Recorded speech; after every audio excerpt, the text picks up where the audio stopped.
انت لازم تقلعي الماسك وتثبتي ان علامتك حمراء. دول لما يعرفوا هيموتوني. ايه ده؟ الحقوا يا جماعه. يا لهوي، اسراء علامتها احمر واخضر مع بعض. دي شكلها كمان مش عارفه ده معناه ايه. معناها ايه انطقي؟ معلش احنا لازم نمشي دلوقتي. لا استنوا ما تمشوش، انتوا لسه ما قلتوليش العلامه دي معناها ايه. اسراء ارجوكي ما تزعليش مننا على اي حاجه احنا عملناها، احنا اسفين. انتوا اول مره تعتذروا لي، ما تفهموني في ايه يا جماعه، انتوا غريبين قوي النهارده. هو في ايه النهارده؟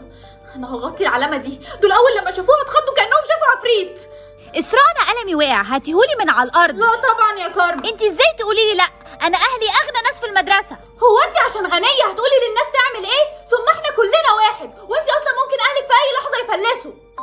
اخرسي عشان بابا بيتصل. الو كارما حبيبتي، احنا مضطرين نسيب الفيلا النهارده، انا فلست. هو ايه اللي حصل ده؟ هو انا اللي بقوله بيتحقق ولا ايه؟ انا هجرب مره تانية. اتمنى اكون